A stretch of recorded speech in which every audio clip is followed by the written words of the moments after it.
kila wenyenyini ku Nabbanja Prime Minister Nabbanja kakati gwotunulya tunulya yavude nasaba bana Uganda babirenga bega takuchosi kwa pinga bail ye yawedde tekyalina credibility babirenga kubanga bagalakiriza manyiga court kubuulize nti how can starving people reject food abantu nga bayala nnyo emene bagigoba yes you see if the who rejected the blankets bali benyini bali baziwa bali hani intervention of Nabbanja a beggar has no choice but in the political science they tell us it is a political science principle once a government loses public trust and confidence everything it does becomes a referendum abanyankole bagamba ti maama wo bwakuwa ekibya ekiro olya buli bukiri omwana bebe aditekitinga maama we singa mubadde mu nzikiza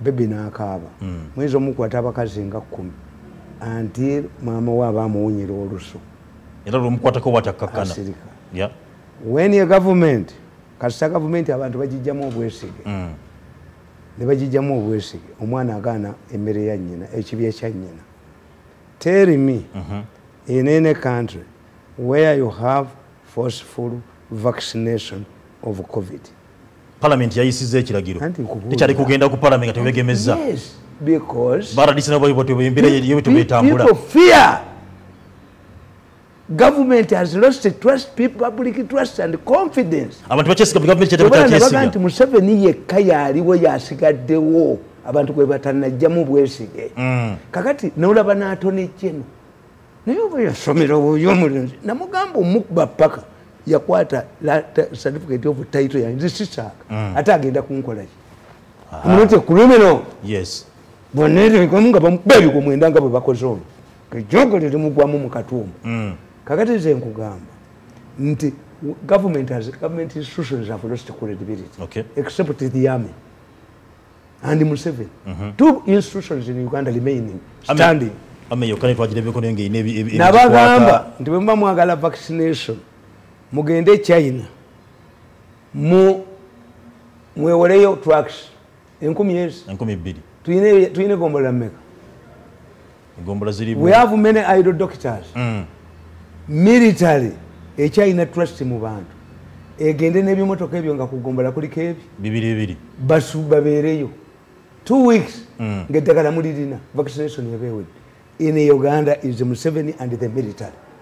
We are talking about force people would be lying. Anthony General Mui, Anthony Mukantu, Obaba Gasomerawa. No, pampered. Kubanga, you know, company, more cholera, pampered, Misango Generali Mujiba Singer. Pampered, exaggerated intelligence. How can you say, when the Attorney General, who should guide the government, tells the people to go and into forceful vaccination? Government has taken a responsibility. Any drug has a certain percentage of failure. If you go and vaccinate by force, government would be liable. What is you pampered from a certain low company? No. Exaggerated intelligence driven by privileged knowledge. Kusonge mzee Tamale President Nelson yakoze nagamba nti oba mwegemeza bati mwegemeza January is opening up. Himself with an escape. This one is a say you know mwegemeza oyo atone jeno bayine eddagala lyabo government shortage of drugs we ririba gule badire eddagala lino ne baliteekamu gundi bali kweke bakoleki bagule to chase donors away. Atone jeno exaggerated intelligence. NRM is losing by-election cases, but the company, the legal company, privileged intelligence interfere. Oyonga na mukubye tawabala muzebiragiro okuba utambya duke kiwanuka tugende kumbiranyi ku reason case gundi mzee Tamale tukome ku nsonga ya Nabbanja. Let me tell you, that's why for me was the following here. I told you I use vaccination in a coronavirus nze nagirwanirira yakolebwa abasajja. Professor Nazir ye professor in viruses, an advisor to Congress. Yajja wano ne baganda Museveni omulaba. Kadaga n'amutwalayo. Timagola mubbi. Be bakola kano. The best. Okay. May I use it? Era sibufunyi. Okay. I sanitize myself, which is easier. Ne baganda nti ewaffe abasajja bakulu batambulanga naki n'akacupa k'obugolo. Easy. Era ndowooza liri highly demanded. Government will buy this and give them for free. Yali badde bagulako netiyinza ddiba waliwo eyaleeta entuumu n'entuumu basuubulira mu gavumenti. Kati oyo attorney general akulyetingira munne business, their business partners. Forceful. Eddagala bagaite liriyo alina mu sito ojja kudduka jajjawo ekiwanuka battamutti. History beeramu n'akalombolomo. Mzee Tamale njatukomeko ku nsonga ya prime minister. Force people an attorney general. When an attorney general makes a pronouncement, he is binding government for future reprisals. Anybody who claims that he was vaccinated forcibly can go to court, and how much money asasule nga bw'abadde atiisatiisa abalamuzi kukuba butambi gwe ng'otiisatiisa abalamuzi todduka mu ggwanga gwe kiwanuka yakwata certificate yange of title n'agitwala ayina munne gw'akolera ayagala kutunda ddagala lino. But the government should not allow this young man, very arrogant fellow. Obusente sente obwo bwe mwinyi obwo bajja bakuba abantu badduke wano tolisigaza kakiiko mu nnyumba gwe mulenzi gwe. Okay, that being said and done, Mzee Tamale, how do you force people? What you can have, if you are sensible, what you can have is this. Government officers will not allow people who are not vaccinated. But even in Europe, whether they have machines, there is no forceful. Even in Europe, they cannot subject you to an HIV test. No. They fought it, failed. When Bill Clinton was campaigning to become president of the United States, he was confronted with the situation. At that time, the homosexuals were demanding equal rights, same-sex marriages. And Clinton said, I will allow, if I become the commander of the USA Armed Forces, I will allow homosexuals to join the army.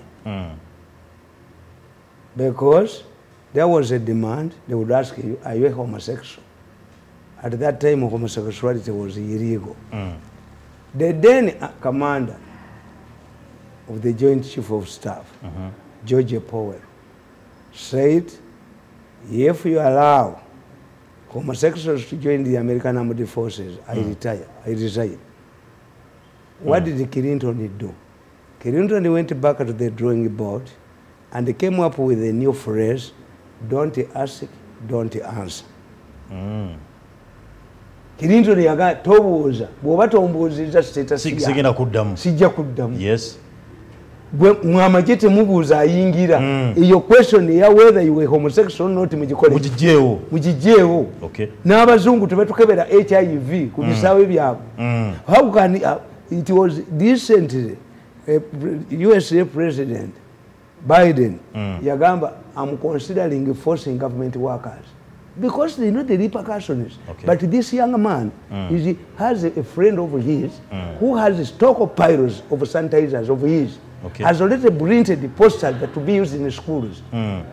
Kati gwakolera bajja kutanga jajjawo akulyetingawo business bajja kutanga Joseph Kiwanuka bamukuba amini yamusala kwerega ku bantu ensonge jajjawo eyo Kiwanuka yawayiriza amini mbwasula n'abakazi basatu mu luumu emu ayina sente abyese yomukinjo akalombolombo tekafiirayo ani naye we express ne jajjawo gwe batta yali we express.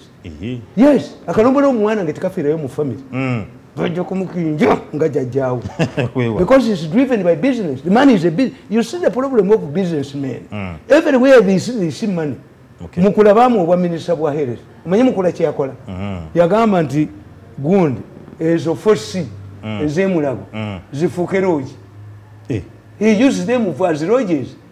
Who can detect it? Kufuna musente mukazi we bamutaddeeyo ate wali mulago was left by with ekyuma ekigolola engoye the largest in East and Central. Mukula naga put it to commercial use. kuba balowooza abazungu balowooza nti bajja kwozanga engoye amasuuka biki. Yes, for us we are knowledgeable, we tell you. The problem, why don't you confront the problem?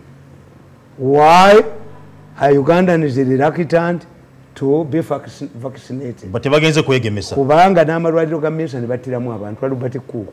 One of the doctors in Albert Cook, the notorious Achirudu, Albert Cook. Kati abantu batyogenda mu malwaliro. Abantu batyogenda mu malwaliro. Wadde mu story mwagituulako ne mugula zino toilet papers zamu, Marseille newspapers. But people trust Mirundi. Kituufu. A UN investigative man rang me. What you are talking about in Uganda, has the police ever contacted you? No. Why? Boba alowooza nti bajja kisirikira, temuyinza kisirikira. In fact, one way of solving this organic case is for Museveni to institute a local tribunal. The country will be embarrassed. Why? What should I if the ICC drugs these people, including ministers and prominent positions, and your 63 surgeons of your people, to the International Criminal Court, as they are determined, abazungu bagezi, duli babadde bawera ku Zoom, mu Serena, kakati babagambi 15 baziro yinze kubagenda. They have a series of meetings attended by Karugira and others are not attended by Karugira. But I watch them every day. Nebwemba kubire gulo mwe mwabadde. Njikuba ne mudduka mu gwanga muno. Museveni, what he has to do is to do exactly what he did with the Porters Commission. You see, we went and blundered the Congo. Abazungu bagenda okutegeera nga Diamond yagudde bay, Gold yagudde bay. Ne bagamba nti bamacha bayingidde mu market. Ne batufumula ye Rwanda. Rwanda yayikisangani. Kakati international community netuteka ku, we are paying. We lost a case to Congo. Okono n'ebintu bya Congo. We are going to pay. Kakati president yeche yabakole yaleta omuzungu Porter. Na investigating because ICC cannot drag you. ICC is not a court of appeal. ICC only operates if the local tribunal fails to. That's why me I strongly believe nti etteeka lino lye mugamba erya bail singa Museveni okwera ku macho n'ayolaga dokita g'emulago n'ayola ag'ekirudu n'ayola ag'erugazi n'ayola baminister bano n'ayola essajja lino li politician libadde lyerege ennyo mu Eastern Uganda n'agakuba mukomere enduulu zivuga. This is when you restore confidence in the government hospital. Yes. Don't force people. The Attorney General is wrong. The Attorney General, I know him. He has a friend who has stockpiles of these items. We bought to them a long time ago as billions. So the Attorney General's intention is to force that the government will come up and say, we have a shortage. Onayingizi munne bwe bakola mu business eyamulagira okutwala land certificate of title yange n'ogitwala, you will pay. You will pay. Atiza nkwanta nsobola amaye kulimino munne yamugambe babagambye nabadde mbalaba ne bagamba nti the problem we have, we cannot arrest this man. He's like a cat. When you put a cat inside, it watches you. Kati nzo nkwata kuti bamba nebo ayina bonna ne babusanyawo. Me am not a criminal, but I'm helping you. This man is making government reliable in the future. How do we convince people? In mass communication, you get people who matter. There are abantu bamwe bonna bemwateekako nodira Katikkiro, kakati Katikkiro ayita bannaddiini ayita baani Katikkiro matters anti kubuulire naye omwana enappi apamye obusweraswera bumwezingako Katikkiro obusweraswera bumwezingako addukidde bannaddiini addukidde obusweraswera bukwezingako is not credible. Get credible people in mass communication. If we want to change society, we get prominent people. The only credible person remaining in Uganda who can move society is Museveni. The only institution in Uganda that is trusted is UPDF. A UPDF doctor can vaccinate a person and I feel comfortable. But if we reach the extent of killing people and extract their organs, can I offer my body? So address the real issue. Address the real issue that the past and Museveni has an escape route. When Museveni attributes, according to my scientist, the man is putting blame on you in future. Musende runage nabanga ayina olubuto nedda omusajja bakikwetikuliddeko bajja kusekula omutwe gwa mu future nga abantu balwadde. When you see Museveni attributing, Museveni says, I did not want to participate in 1980 elections, but I was convinced by people like Ebidandi. Kwaba ali mugambi nti gwe yagwa mu kalulu ejo PMT affair go genda mu nsiko nga Besigye gwe mugamba nti gwe wa participating mu kalulu. Museveni defended himself. I was not interested in going for elections. In fact, I was preparing to go to, but the Bidandi decided to delay me. Okay. Museveni always finds an escape route. Yalanga byatugamba nti oba twegemeseza yagenda kugulawo. Amanya ababbi abalimu. Nabagamba mugende mu parliament mu amendinge the Health Act. Nti whoever subject say Ugandan to fake drugs 10 years no fine. Tebayinza kugenda kuba bakiwanuka be bayina okuleeta amateeka. Kiwanuka atafanga nyina afanga mukakitaawo. Oyinza okufanga jjajjaawo anti oli mu express ne jjajjaawo mwe yali. Jjajjaawo amini ye yamusala. Kwedda mu byabo siru ebyo kudda mu parliament kwogera bugwago. N'okwata ekyapa kyange n'okikwata n'okiraga n'ogandi olifuna emirembe ate zogenda kunkola ki. Kale Mzee Tamale tulabeko nga ebbanga libadde mu kaseera kokuba nti tubadde mu ntiisa na bikinga bomu zigenda zikuba zigenze mu baasi zigenze ewa. Who is behind these bombs? There is no organization, terrorist organization in Uganda. Police have never in Uganda. ICC, Barugame ADF. ADF is terrorist. I did the security. Certain things I think is myself. But I went when I was young. I went to an institute where I trained in propaganda and the security issues. As a young man, I had a lot of opportunities. I'm a lucky man. When I get to Okusoma, while we institution is a bit German. Okay. The International School of Journalism in Berlin East and Berlin West. Yeah. Aba East bebawulira. Nti aba West bampadde n'aba East bampa. Nabo ne bakuwa. Yonna nasomerayo. Okay. Ffe we twasubiirawo mu kinaana. Abamawulire we had so many opportunities. That's why I'm involved in many things. Yes. Kakati nkugamba, we study terrorism. Mu Uganda temuli mu terrorist organization. President Museveni asiba lugamba it Why? is terrorist. Why? First of all, as I told you, tife mu Africa tetukolera ggulu. Mu Africa tetukolera genda mu ggulu. Tukolera kye tunaalyamu. This is why. One of the reasons as a researcher why Museveni chose Luwero, that you fight for something you see.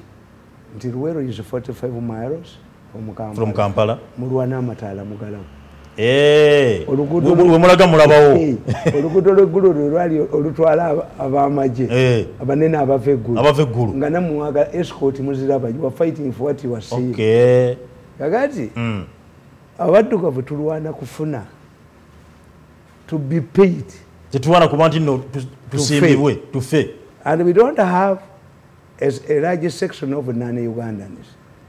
Abasooka bamwanga bakabaleka batuyamba nnyo. Ne balwanyisa abazungu on the onset.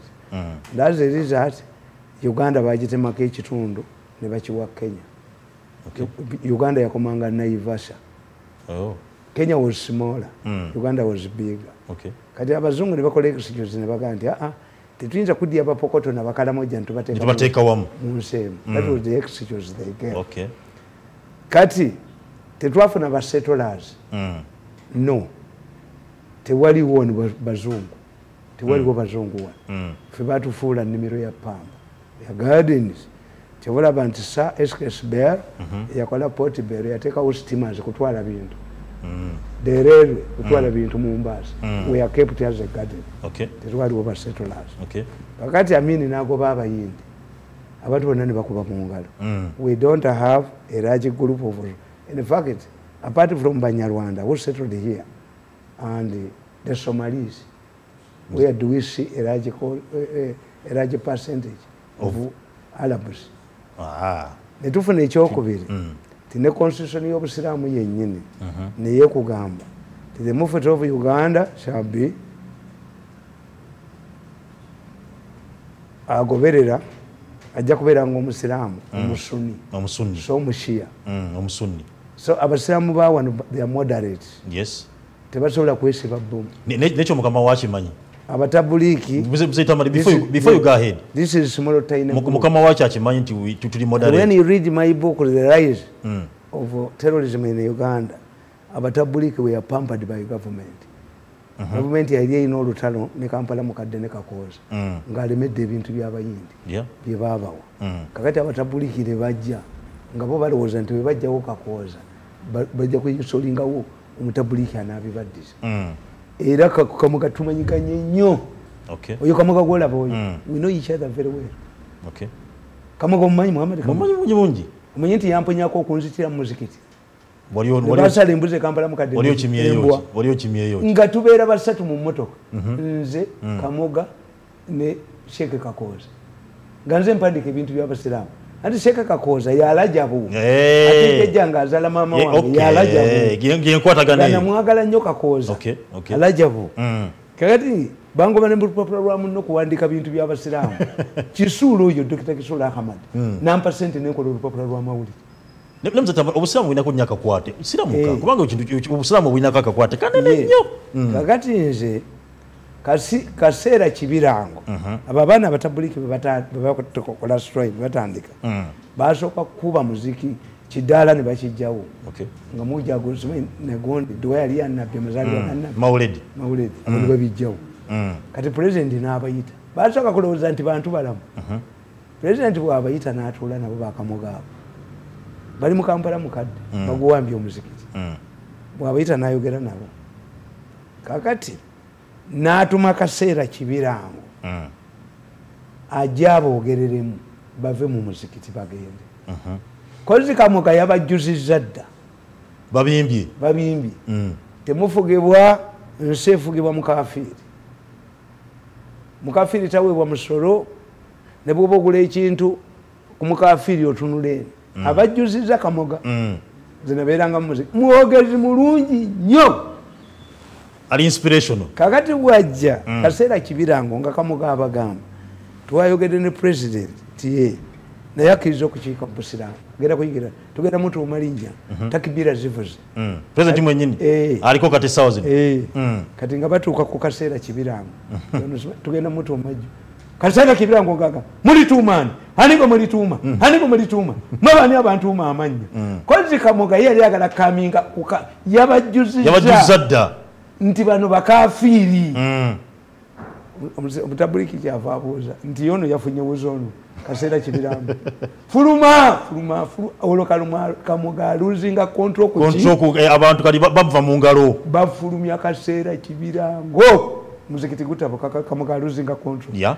kakati lali nfuluma normally I put on my rosary sajja kyava akwata laba bimatiye ebiri wano yali ankuba empi Kamuga najja namugamba nti oyo bakuyitalinnya ekyo kimatiya naye kitukolera Katonda agenda okunyamba the following day I was traveling to Germany for studies bagenda okusala abasirikale era Museveni kazini yajja kumanza okutta abaana n'abagamba ne balimirawo nabagamba kazini babajjamu ekiro saawa abatabulika 10 naye ng'embooka eyogera byekwasa ati tukulu down the police era oluvannyuma obwa inspector general police babamugjamu ate nga byekwasa era yali avudde mu leero previously leerwe fire okujjako Maswere yekka Maswere yewafa yali atuuseko kubwa deputy inspector general police ku mulembe gwa Amini emmotoka yakwata omuliro awo enakivubo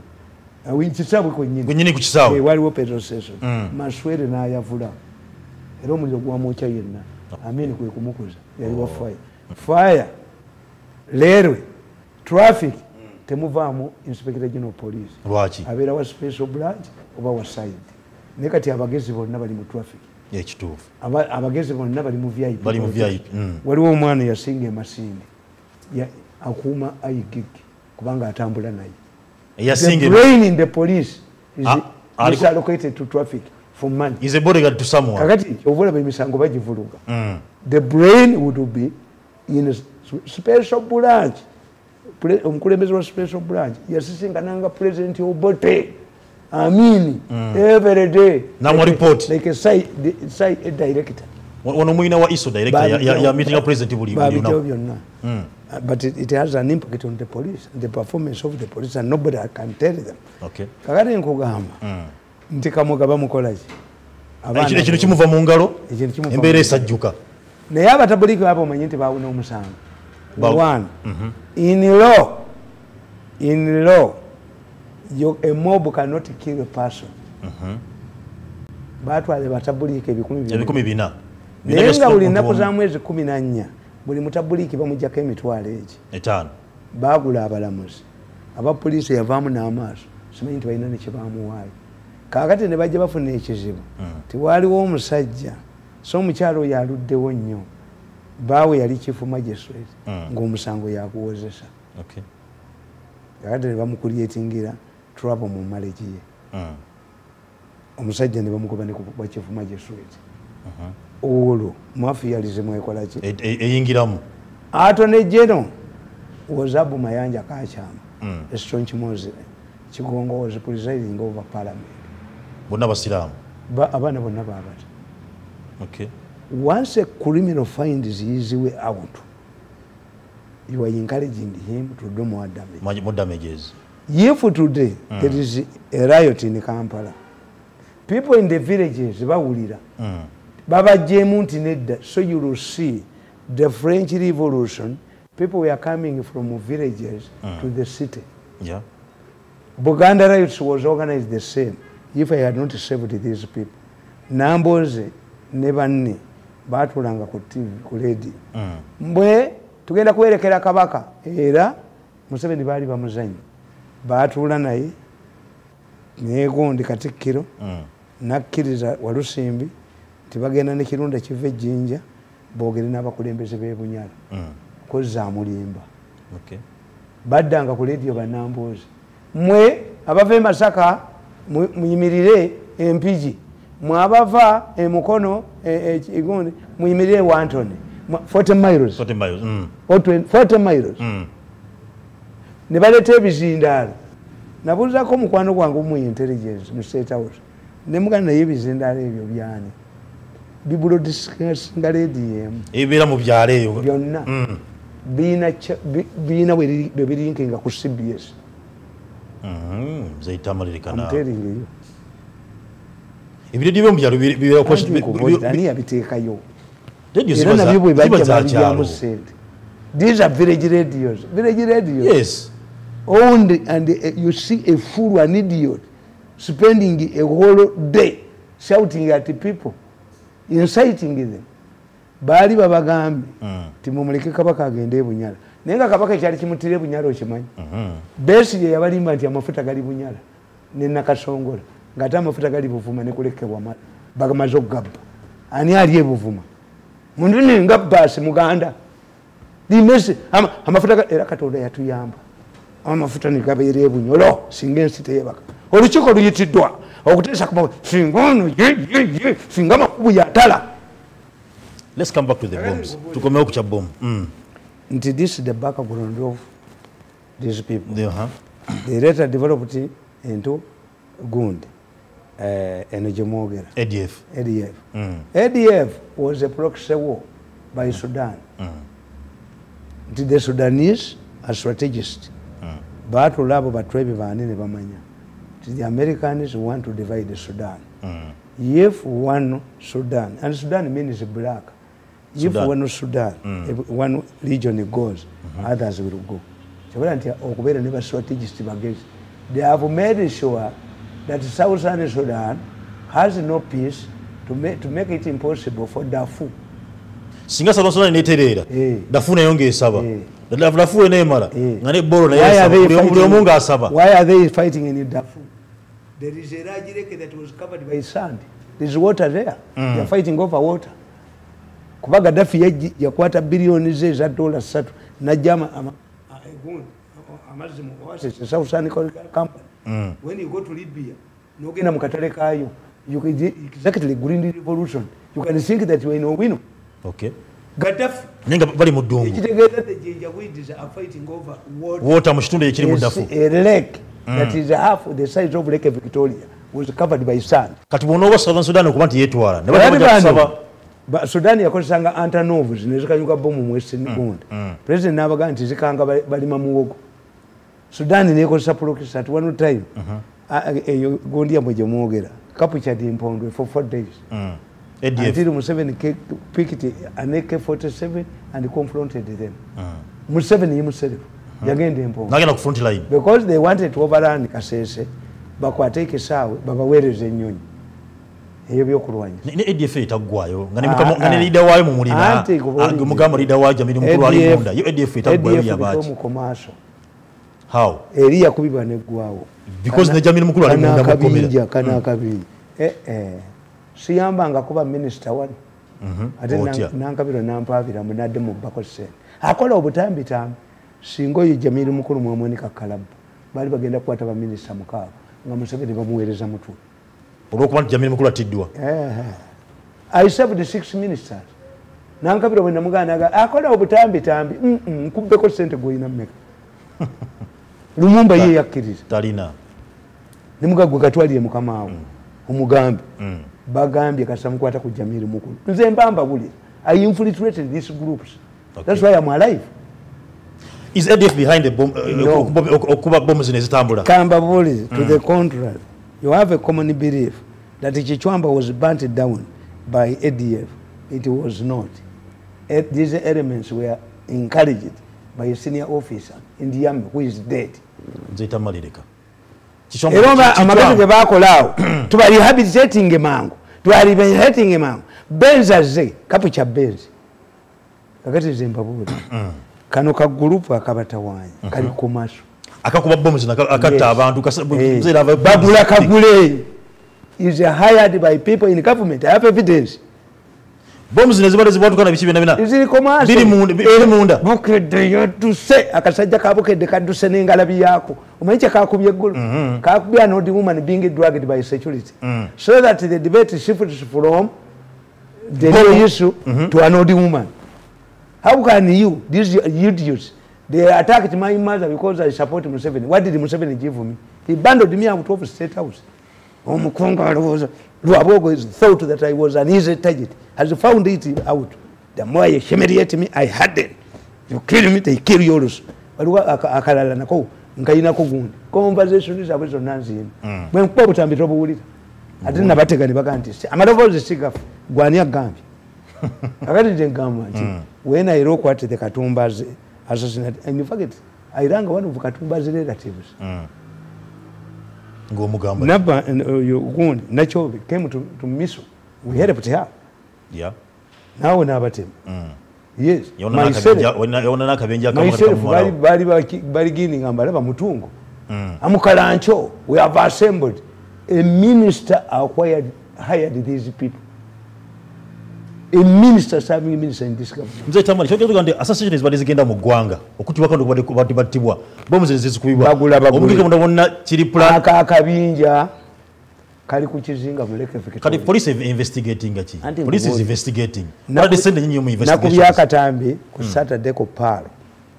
Nga abasajja batudde bagamba. Ti Museveni yamuwa ebyuma biririnkite kolasiani bakolere nga bannoonya. Ne baga nti ayina busidi bwafuna katunoonye abumuwa kakati oli naabuuza munne ti of all people why should Museveni give this man this connection naamugamba nti Museveni is an intelligent man. He knows no security person can implicate any member of his family. Okay. But this is a super arrogant flamboyant yakikola obutambi we implicating abachi. Can you see even president can identify the voices is abogera azimanyi. This group is a commercial group that is hired. It has played an active role in the succession battle. President akimanyiko bulungi nnyo obata kimanyi kubanga biza Mzee Tamale nti akatambi kali kakugamba nti Museveni yandikinga ku satellite ku Russian satellite I send him CDs. Ne basuspecting anti Nachobe gwenzi mwana era yamu nanyini buyinza yamugobayo mukuba butambi nanyini buyinza ekiziko kati kyogerereko baade bagala kunzita ku weekend kiru nokitabo bamu nenyoko bamu ne famuza mu paso no boteri babu kalenzi gwe ejo goli kugwere ddala mutu President Nabbanja yogerako egirye gwanga yavudina kwa statement eraga nti nno nalikinga ebintu bine bitambula mu gwanga ku dini y'obusiramu ngalaga nti abalumbye mutubo kibanga abagenze komamboga balabanga poko is haram bagamba haram era poko haram kiba kideri busiramu Museveni omwana Kenya kubini ubayida ngalaba gamba ereso na kideri busiramu is an old man Museveni nebo yali monseko he could not attack civilians. This is why I dismiss the APC argument that a victor kills more people. When he went to Luwera at that time, the evidence was clear. Civilians were running towards the rebels. How can people go towards? They were running away from government soldiers. If you go to places like Rugogo, Chikuba, Nimba, Nakazaka, where all of these places, you will see remains of a human being, electronic wires. Okay. Detachment za government. Waliwe nakaseke ichinya kinene nnyo basolanga emiramu. Esajja lyali ddene bwe kisebo lyawalampanira livaayo. Nga basajja bobuti mu badamping. I remember when I met Sale gave me a team of soldiers. I visited Kayazi farm. I think it was at the end of 1984. Nisangawo 4 pairs of bagole. Okay. Nga bakyawunya n'obuwoowo. Kayazi farm had been turned into a Sorota dungeon. Kayazi farm, Katoge. So me, I know. Okay. What the president, Museveni, and all the people in Uganda cannot understand the mafias in Uganda do things that are beyond your imagination. Kale katudde kazana nyo tugenda kumukulu tunye kwendwa amazi tugenda kuba tukoma muzeta matu agenda kituufu bomu zino ebigenda mumasa etambula mu gwanga biva kuti polisi byetugamba je biri bote biriyo kye kino kubanga kikolebwa ku bantu tutamumbeera eno tuva ku STV katudde